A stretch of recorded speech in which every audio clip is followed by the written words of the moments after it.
2023년 12월 20일 오늘 수요일인데 함께 나눌 하나님 말씀은 욥기 42장 1절부터 17절까지 말씀입니다.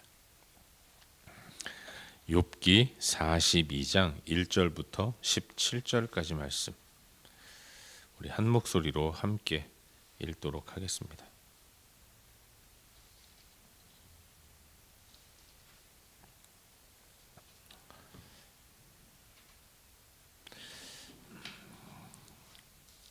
함께 읽겠습니다. 욥이 여호와께 대답하여 이르되 주께서는 못하실 일이 없사오며 무슨 계획이든지 못 이루실 것이 없는 줄 아오니 무지한 말로 이치를 가리는 자가 누구니이까. 나는 깨닫지도 못한 일을 말하였고 스스로 알 수도 없고 헤아리기도 어려운 일을 말하였나이다. 내가 말하겠사오니 주는 들으시고 내가 주께 묻겠사오니 주여 내게 알게 하옵소서. 내가 주께 대하여 귀로 듣기만 하였사오나 이제는 눈으로 주를 배옵나이다. 그러므로 내가 스스로 거두어 드리고 티끌과 재 가운데에서 회개하나이다. 여호와께서 욥에게 이 말씀을 하신 후에 여호와께서 대만 사람 엘리바스에게 이르시되 내가 너와 내 두 친구에게 노하노니 이는 너희가 나를 가리켜 말한 것이 내 종 욥이 말같이 옳지 못함이니라. 그런즉 너희는 수소 7과 순양 7을 가지고 내 종 욥에게 가서 너희를 위하여 번제를 드리라. 내 종 욥이 너희를 위하여 기도할 것인즉 내가 그를 기쁘게 받으리니 너희가 우매한 만큼 너희에게 갚지 아니하리라. 이는 너희가 나를 가리켜 말한 것이 내 종 욥의 말같이 옳지 못함이라. 이에 대만 사람 엘리바스와 수아 사람 빌닷과 나아마 사람 소발이 가서 여호와께서 자기들에게 명령하신 대로 행하니라. 여호와께서 욥을 기쁘게 받으셨더라. 욥이 그의 친구들을 위하여 기도할 때 여호와께서 욥의 곤경을 돌이키시고 여호와께서 욥에게 이전 모든 소유보다 갑절이나 주신지라. 이에 그의 모든 형제와 자매와 이전에 알던 이들이 다 와서 그의 집에서 그와 함께 음식을 먹고 여호와께서 그에게 내리신 모든 재앙에 관하여 그를 위하여 슬퍼하며 위로하고 각각 캐슈타 하나씩과 금고리 하나씩을 주었더라. 여호와께서 욥의 말년에 욥에게 처음보다 더 복을 주시니 그의 사천과 낙타 6천과 소 1,000결이와 암낙이 1,000을 두었고 또 아들 7과 딸 3을 두었으며 그가 첫째 딸은 여미아 이름하였고 둘째 딸은 구시아라 이름하였고 셋째 딸은 게렌합북이라 이름하였으니 모든 땅에서 욥의 딸들처럼 아리따운 여자가 없었더라. 그들의 아버지가 그들에게 그들의 오라비처럼 기업을 주었더라. 그 후에 욥이 140년을 살며 아들과 손자 4대를 보았고 욥이 늙어 나이가 차서 죽었더라. 아멘. 오늘도 복된 새 하루가 시작되었습니다. 밤새 많은 비가 내렸는데 또 이렇게 새벽에 하나님 앞에 나와 예배하기 위해 모인 우리 모두에게 하나님께서 주시는 큰 은혜가 임할 줄로 믿습니다. 오늘 저녁에는 수요예배가 있죠. 여건이 되시는 분들은 태바울에 나오셔서 함께 말씀과 기도로 하나님을 예배하면서 주일로 3일 동안의 삶을 잘 정리하고 앞으로 주일까지 3일을 또 결단하는 시간을 가지시길 바랍니다. 여건이 안 되시는 분들은 유튜브로 또 예배가 실시간으로 방송이 되니까 방송에 참여하시면서 하나님을 예배하는 우리가 될 수 있기를 바랍니다.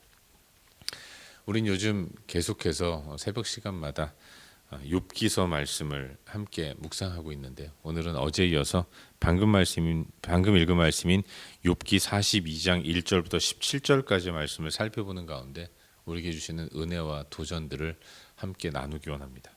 특별히 오늘 본문은 욥기의 마지막 부분이죠.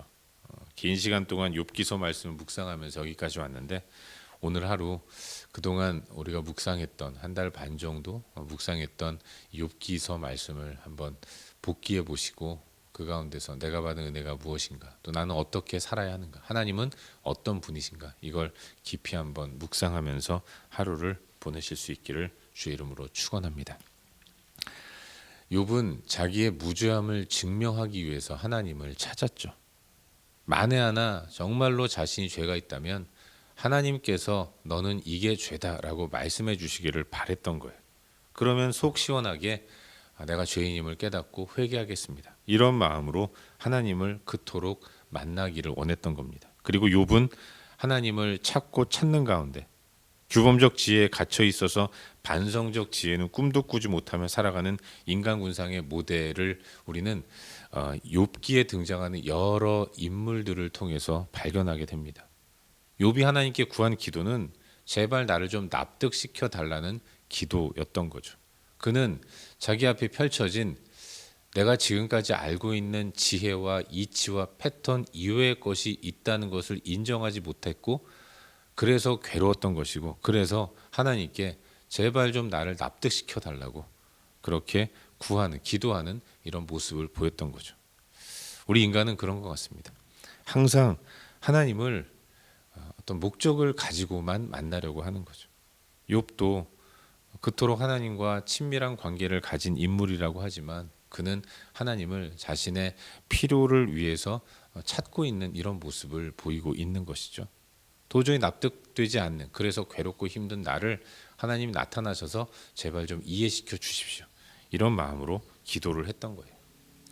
그런데 정말로 하나님께서 나타나셨습니다. 그리고 욥에게 말씀하셨고 하나님의 응답 앞에서 욥은 아무 말도 할 수 없었던 것은 하나님 말씀하실 때 그동안 자기가 주장했던 자신의 의가 얼마나 하찮은 것이었고 어리석은 것이었는지를 깨달았기 때문에 아무 말도 할 수 없었던 것입니다.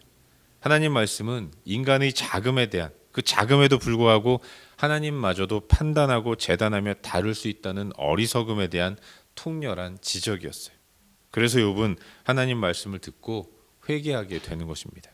그토록 사람들이 너 회개해라 회개해야 된다 얘기했지만 듣지 않던 욥은 비로소 진심을 다해서 하나님 앞에서 회개하는 모습을 보이고 있는 겁니다. 그의 회개는 행위의 잘못에 대한 회개라기보다는 하나님에 대한 태도가 얼마나 잘못된 것이었는가를 인정하면서 하나님 앞에 회개하는 그런 기도였던 것입니다. 그리고 그는 고백하기를 귀로만 들은 하나님을 내가 이제 눈으로 보게 되니 나는 더욱더 티끌과 죄를 뒤집어 써야 하는 죄인입니다라는 고백이었던 거죠. 고대 사회에서는 잘못을 인정할 때 티끌과 죄를 뒤집어 쓰고 하루 종일 엎드려 있는 모습을 보였는데 욥은 진심을 다해서 하나님 앞에 그동안의 자신의 생각과 태도가 얼마나 오만했고 교만했는지를 고백하면서 회개하고 있는 거죠.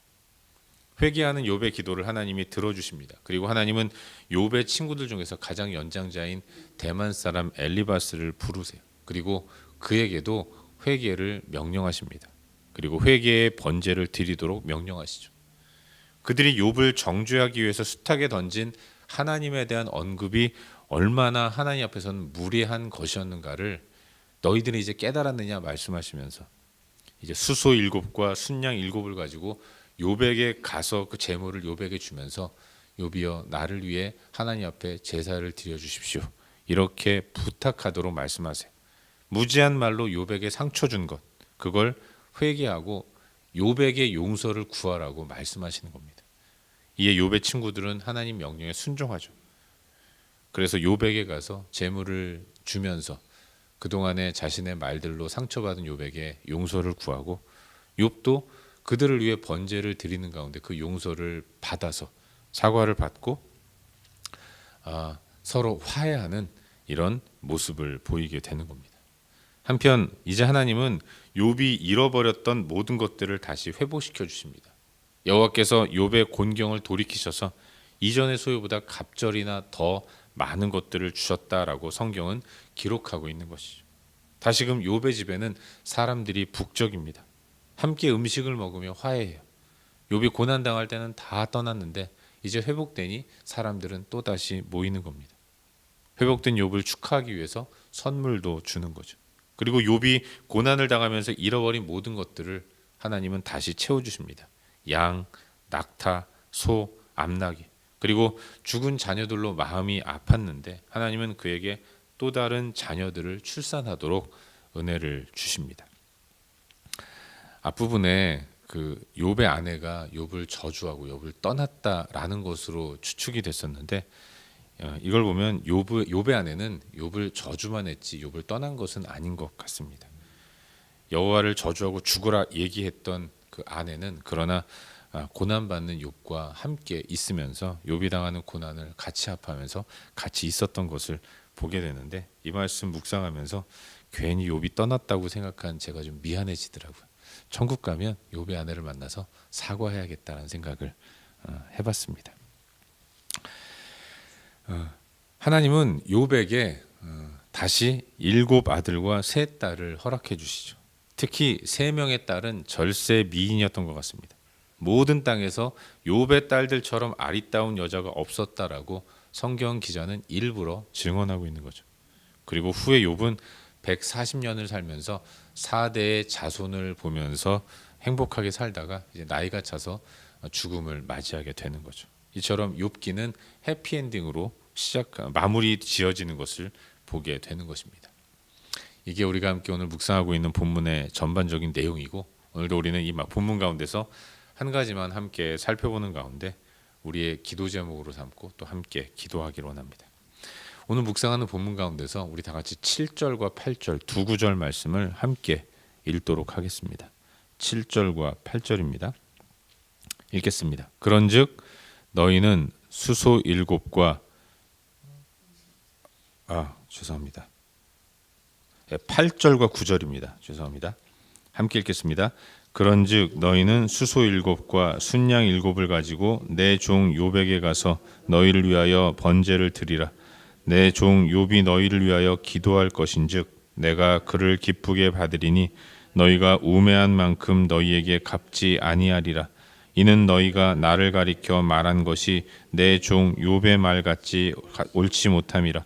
이에 대만 사람 엘리바스와 수아 사람 빌닷과 나아마 사람 소발이 가서 여호와께서 자기들에게 명령하신 대로 행하니라. 여호와께서 욥을 기쁘게 받으셨더라. 아멘. 우리는 굉장히 긴 시간 동안 욥기서 말씀을 묵상해 왔습니다. 근데 사실 성경은 하나님의 책이고 성경 속에 있는 모든 내용은 하나님을 드러내는 내용이라고 말할 수 있습니다. 욥기서의 주제도 하나님을 등장시켜서 하나님이 어떤 분인가를 세상 가운데 나타내기 위한 목적으로 기록되어 있었던 거죠. 하나님의 등장을 위해 앞부분이 필요했던 것이라고 말할 수 있는 겁니다. 하나님이 38장에 등장하시는데 하나님이 등장하시기 전까지인 37장까지는 하나님 없는, 하나님을 배제하고 특별히 하나님을 인식하지 않고 살아가는 사람들은 어떤 모습을 보이고 살아가는가를 보여주는 것이라고 말할 수 있습니다. 하나님을 자기식대로 판단하면서 하나님 위에 군림하려는, 하나님처럼 되려고, 아니 하나님으로 살아가려고 하는 인간들의 모습은 어떤 모습이었습니까? 37장까지의 모습은 계속해서 싸우는 겁니다. 이전 투구, 각축전, 극심한 대립, 분열, 갈등, 이런 모습이었던 거죠. 하나님 없는 세상은 그야말로 카오스였다는 것을 알 수 있는 것입니다. 그런데 하나님이 등장하시면서 무엇이 이루어집니까? 하나님 앞에서 모든 인간들이 서로 화해하고 하나가 되면서 질서를 잡아가고 평안을 누리게 되는 것을 알게 되는 거죠. 37장까지는 그토록 싸우던 사람들이 이제 하나님이 등장하셔서 38장부터 말씀하시니까 내가 천지와 만물을 창조할 때 너희들은 어디 있었느냐? 너희들이 베헤못을 감당할 수 있겠느냐? 리워야단을 너희들이 감히 감당할 수 있겠느냐? 그것 하나 제대로 감당하지 못하는 너희들이 어떻게 하나님이 되어서 나와 같이 모든 것들을 완벽하게 판단한다고 생각할 수 있느냐? 말씀하실 때 모든 인간은 욥을 비롯해서 욥 옆에서 욥을 정죄했던 세 친구 그리고 엘리후까지 그 음성을 들으면서 자신의 연약함을 깨닫고 하나님 앞에서 그동안 했던 일들을 부끄러워하면서 납작 엎드리는 모습을 보이는 거죠. 그리고 그 이후에 인간들끼리도 그토록 싸우던 인간끼리도 서로 화해하는 이런 모습을 보여주고 있는 것을 보게 되는 것입니다. 사랑하는 여러분, 하나님은 욥이 옳다고 선언하십니다. 그리고 그런 욥을 정죄했던 욥의 친구들에게 회개의 번제를 드리라고 명령하세요.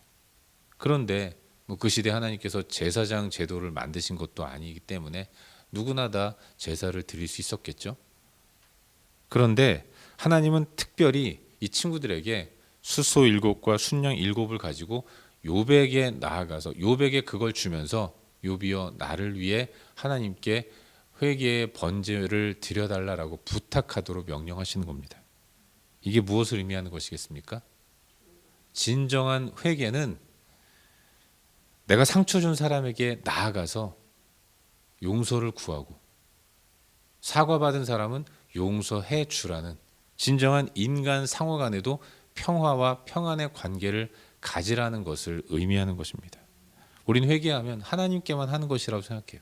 관계의 회복은 하나님께 하는 것이다라고만 생각하는 경향이 있는데 오늘 함께 읽은 8절과 9절 말씀을 통해서 깨닫게 되는 것은 참된 회개란 먼저는 하나님과의 관계를 회복하는 것이고 그걸 통해서 인간의 관계 또한 회복되는 것이 진정한 회개라는 것을 우리는 깨닫게 되는 것입니다. 사랑하는 여러분, 참된 회개는 무엇입니까? 그것은 먼저 하나님 앞에 엎드려 죄를 용서받는 거예요. 그리고 나아가서 나로 인해 상처받은 사람에게 다가가서 그 문제를 용서를 구하며 사과하는 것입니다. 내가 하나님 앞에서 잘못된 행동을 통해서 죄를 지었다면 참된 회개는 하나님 앞에서 용서를 구하고 그리고 이제 돌이켜서 내 생활과 삶 가운데서 잘못된 모습을 다시 행하지 않는 이런 모습을 보이는 것이 진정한 회개인 것입니다. 많은 사람들이 회개에 대해서 하나님과의 관계만 갖고 있기 때문에 그래서 더 이상은 하나님과의 관계만 해결되면 하나님 앞에서 회개만 하면 사람과의 관계 또는 자신의 행동의 변화에 대해서는 가볍게 여기는 경향이 많이 있는데 그건 진정한 회개가 아닌 것이죠. 하나님은 욥의 세 친구들에게 번제를 욥을 통해 드리라고 말씀하셨습니다. 친구들은 욥에게 재물을 가지고 갔을 거예요. 욥은 기꺼이 그들을 위해서 하나님 앞에 번제를 드려줍니다. 이 모든 것들이 다 하나님은 당신과의 관계가 회복된 자에게 인간 관계 또한 평안의 관계를 갖기를 원하시는 그런 분이라는 것을 깨닫게 만드는 것입니다. 우리가 그와 같습니다. 우린 참된 회개의 자리로 나아가야 돼요. 하나님 앞에서만 해결받는 것 이게 다가 아니라 인간 관계 또한 평안을 누리고 또 우리의 삶 또한 온전한 행위의 돌이킴이 이루어져야 한다는 것을 잊지 말아야 하는 것입니다. 바라기는 오늘 하루 이 땅을 살아가면서 진정한 회개를 누리며 회개로 인한 기쁨을 온전히 누리며 살아가는 저와 여러분 우리 모두가 될 수 있기를 주의 이름으로 축원합니다. 기도하겠습니다. 함께 기도할 때 말씀 기억하면서 기도하기로 원하는데요. 하나님 오늘도 내 삶 가운데 참된 회개가 이루어지게 하여 주시옵소서. 이 시간 들은 말씀 기억하면서 함께 기도하도록 하겠습니다. 또한 우리의 중보가 필요한 여러 영역들을 위해 기도하시고 그리고 각자 개인적인 기도 제목 가지고 기도하시다가 일상의 삶의 자리로 나아가도록 하겠습니다. 함께 기도합시다.